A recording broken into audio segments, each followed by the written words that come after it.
बिस्मिल्लाहिर्रहमानिर्रहीम। खातिम हज़रात, मैं हूं अख्तर अब्बास और आप सबको अस्सलाम वालेकुम। शाहिदा ने कहा कि सर मेरी उम्र 20 साल है और मेरी ख्वाहिश है कि आपके मैं सारे कोर्सेज करूं, लेकिन मेरे कुछ मसाइल भी मैं आपसे डिस्कस करना चाहती हूँ, काउंसलिंग लेना चाहती हूँ। तो क्या आप इतनी शफकत कर सकते हैं कि हफ्ते में एक दिन थोड़ी सी हमको राहत दे दिया करें?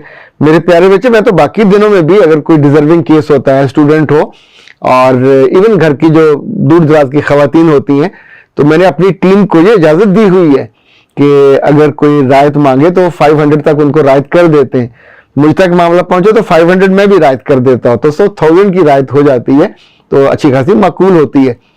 हम ये भी आपके इस तवज्जो पे कर लेते हैं कि सैटरडे संडे को 2 दिन होते हैं, तो ये मेरे अपने दिन होते हैं। लाइक मैं अपनी मसरूफियात लिखने पढ़ने ही करता हूँ, तो अगर आप इन दिनों में करेंगे काउंसलिंग के सेशन बुक, काउंसलिंग कौन कौन ले सकता है? वो जिसका दिल दुखी होता है, वो जो किसी से हर्ट हुआ होता है और उसकी वजह से उसकी परफॉर्मेंस नीचे जीरो पे चली जाती है, उसकी खुशी रुखसत हो जाती है, कुछ काम करने को दिल नहीं कर रहा होता। कुछ लोगों को डिप्रेशन होता है और डिप्रेशन में चले जाते हैं। ये डिप्रेशन जब तक आप काउंसलिंग नहीं कराओगे, ट्रीटमेंट नहीं लोगे, तो कम नहीं होती। फिर कुछ लोगों को आने वाले दिनों का खौफ होता है, एंजाइटी वो हो जाता है। कुछ से जिंदगी में गलती हुई होती है, छोटी या बड़ी, जिसको कोई नहीं जानता होता। उस गलती पे अल्लाह ने पर्दा रखा होता है। जब कभी आपके दिल में आता है कि मैं इस गलती की रेमेडी कर लूं, उसको दूर कर लूं, ये लड़कों के साथ भी होता है, लड़कियों के साथ भी होता है, किसी भी उम्र में हो सकता है, वो काउंसलिंग के लिए और मेंटोरिंग के लिए राब्ता करते हैं। सुबह 10 से रात 10 तक की हमारे टाइमिंग होते हैं। शाम के टाइमिंग खासतौर पे 8, 9, 10, 11 ये बैरून मुल्क वालों को और खासतौर पे अमेरिका, ऑस्ट्रेलिया वालों को सूट करते हैं। तो मैं अपना आराम तज के, यानी रात को 10-11 बजे तो इतनी सर्दी हो रही होती है कि पास ना ही बैठे तो रजाई में, लहाफ में और कंबल में घुस के बैठने का मन तो होता है, लेकिन मैं उस वक्त आपकी बात सुन रहा होता हूँ। और सबसे अहम बात ये होती है कि जब भी आपकी जिंदगी में आप मशवरा करते हैं, शेयरिंग करते हैं, एक तो आप पे सुख उतरता है, दूसरा वो जो दुख है उसका पहाड़, उसका बोझ मनों के हिसाब से कंधों पे होता है, वो उतर जाता है। तीसरा, आपकी जिंदगी का जो स्मूथ मूवमेंट है, जो रुका हुआ होता है, वो आगे चल पड़ता है। समटाइम ऐसा होता है कि कुछ लोगों की बातें आपके कानों में आती हैं और वहां रुक जाती हैं। कुछ लोगों ने बातें की इसलिए होती हैं ताकि आपको रोक दिया जाए, और वो बातें ऐसी होती हैं कि आप अपने बिल्कुल करीबी लोगों से मशवरा नहीं कर सकते। मुझे जो बहुत सारे कॉम्प्लीमेंट मिलते हैं, लाइक बाज़ दफा मर्द करते हैं कि सर चूंकि मेरी बीवी ने आपसे मशवरा किया था, ये तब्दीली आ गई, तो मुझे आपसे बात करते हुए डर नहीं लग रहा, आप ताना नहीं दोगे, आप आगे से सुनाओगे नहीं। जैसे माँ से बात करें, भाई से या बाप से, तो आगे से वो ताना दे देते हैं। किसी न किसी मौके पे वो पलटा के मार, कोई बात पलटा के मारे तो आपको तकलीफ भी होती है और दुख भी होता है। बेस्ट 26 ने पूछा है कि सर मैं कैंसर की पेशेंट हूं, अभी मेरी उम्र 18 साल है, मैं आपके सारे कोर्सेज करना चाहती हूँ, कैसे करूं? प्यारे बच्चे, बहुत इजी है। आपको अल्लाह सेहत दे, तंदुरुस्ती दे। आप ऐसा कीजिए कि हमारा पैकेज भी चल रहा है, तो आपको हम अपनी तरफ से बड़ी मोहब्बत से काफी रायत कर देंगे, और अपना नाम, ईमेल और व्हाट्सएप नंबर ये आप भेजेंगे, और आप हमें व्हाट्सएप कीजिए ताकि आपको सारे कोर्सेज की हम डिटेल भेज दें।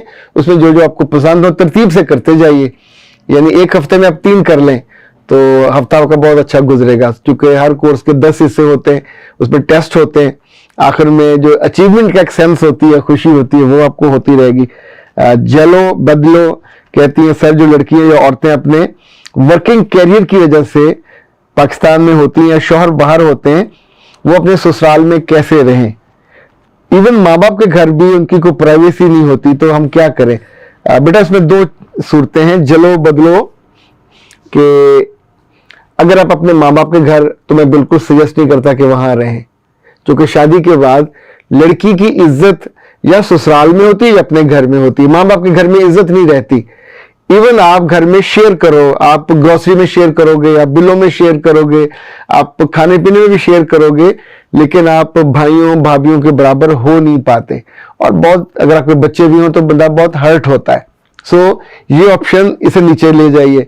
दूसरा ऑप्शन ये है कि अगर ससुराल आपका शहर में है, जहां पे आप काम करते हो उसके करीब है, तो सबसे अच्छा ये है, अगर ससुराल में लोग कम हैं, सास ससुर हैं, तो रहने में कोई हर्ज नहीं है, वो भी माँ बाप जैसे हैं, उनके साथ रहना चाहिए। आप सोचिए, उनकी खिदमत करोगे तो आपका मियाँ वहां बैठा कितना हैप्पी हैप्पी होगा कि जिस लड़की को उसने शरीके हयात बनाया। लफ्ज देखें कितना खूबसूरत है, शरीके हयात, अपनी जिंदगी का शरीक बनाया, शरीका नहीं बनाया। तो वो घर में है, घर में उसकी वजह से जरा कहीं कहीं लड़ाई भी होती है, लेकिन बरकत भी होती है, खुशी भी होती है। फिर आपके बच्चे दादा दादी की वजह से वहां शेल्टर भी होता है। जहां भी बर्तन ज्यादा होंगे, रिश्ते ज्यादा होंगे, कुछ ना कुछ होना होता है, पर उसको फिर रवादारी के साथ, बड़े दिल के साथ, बड़े ज़र्फ के साथ।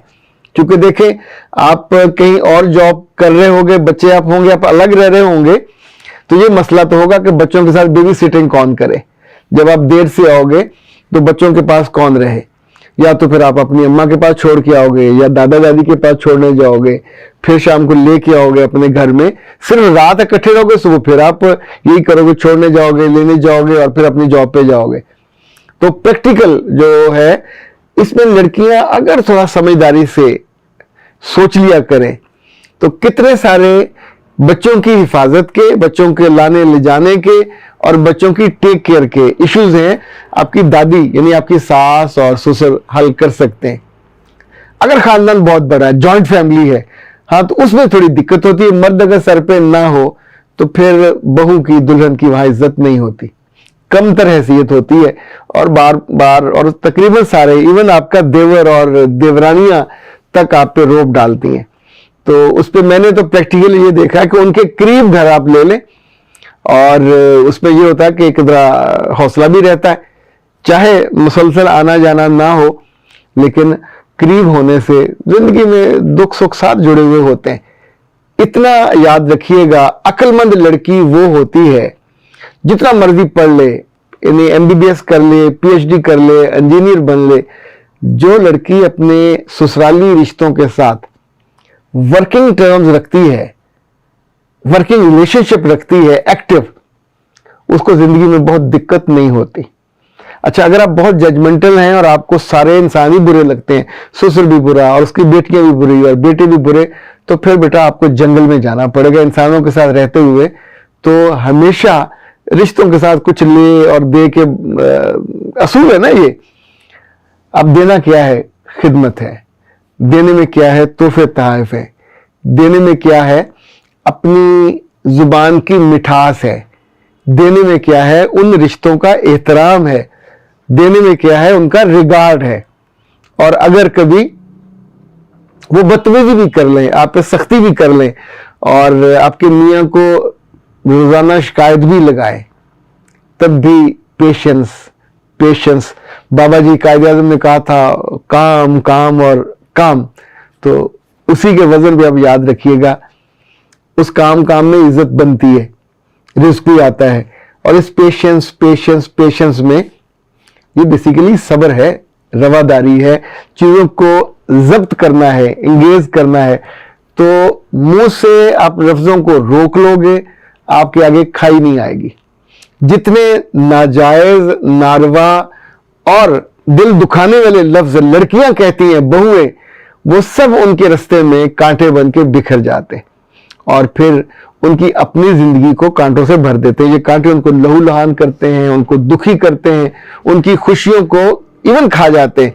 तो इसलिए जो भी सूरत हो, वो बच्चियां जो कहीं दूर रहती हैं अपने ससुराल से, वो तो अपनी किसी काबिल एतमाद दोस्त के साथ शेयरिंग कर सकती हैं। अगर उस अदारे का, महकमे का कोई हॉस्टल हो, कोई उनका लिविंग का अरेंजमेंट हो, तो वहां रह सकती हैं। लेकिन याद रखिएगा, मैं ये बहुत मोहब्बत से कहने लगा हूं, कभी अपने उन कोलीग्स पे जो खूबसूरत भी हों, आपकी तरह एक्टिव हों, आपको पसंद करते हों, उनके करीब मत रहिएगा।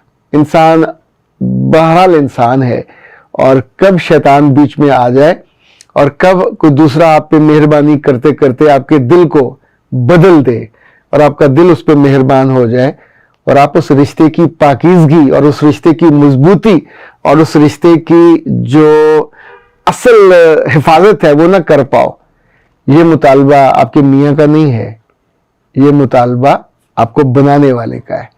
वो कहता है कि औरत खूबसूरती तब होती है, तगड़ी ही तब होती है, काबिल इज्जती तब होती है जब मियाँ की गैर मौजूदगी में वो उसके बिस्तर का ख्याल करती है, अपनी असमत का ख्याल करती है और अपने आप को किसी भी ऐसे फर्द से, उसकी निगाहों से, उसकी इंटेंशन से भी बचाती है कि जिस पे कल आपको शर्मिंदगी हो जाए, आपके अपने बस में होता है। यानी जिस लम्हे आप गिरना चाहो तो गिरने की बेटा कोई हद ही नहीं होती, आप गिरते जाते हो, फिर एक वक्त आता आप अपनी निगाहों से गिर जाते हो और उस गिरने के बाद आपके लिए उठने का कोई बहुत आसान वक्त और मौका नहीं होता। खुद अल्लाह के पास जाके जब जवाब देना पड़ेगा तो तब आंखें उठ नहीं पाएंगी। तो मतलब एक वक्ती सी लज्जत के लिए, एक वक्ती सी स्पोर्ट की वजह से अपनी जिंदगी का सबसे कीमती असासा हम पे कोई एहसान करे तो क्या हम उसको अपने जेवरात और हीरे जवाहरात दे देते हैं। पर इस मामले में ये गलती औरतें करती हैं कि अलग रहने के चक्कर में अगर किसी कोलीग ने या किसी और अजीज ने आपको सपोर्ट किया, सब्जी, खाना, हिफाजत, तो फिर आपसे रुका नहीं जाता, फिर अपने आप को आप कंट्रोल नहीं कर पाते, अपनी हदों को खुद तय करना होता है। जैसे चोरों से बचाने के लिए दीवारें बड़ी की जाती हैं, तो ऐसे दिल चुराने वाले और इज्जत चुराने वाले और आपके करीब आने वालों से ये दीवारों में करंट भी छोड़ना चाहिए ताकि आप बचो, महफूज रहो, ना यहां शर्मिंदगी हो ना वहां शर्मिंदगी हो। तो दोनों सूरतों में बेटा दिल आपका, आंखें आपकी, दिमाग आपका, फैसला भी आपका, एहतियात भी आपकी। अख्तर अब्बास को दीजिए इजाजत।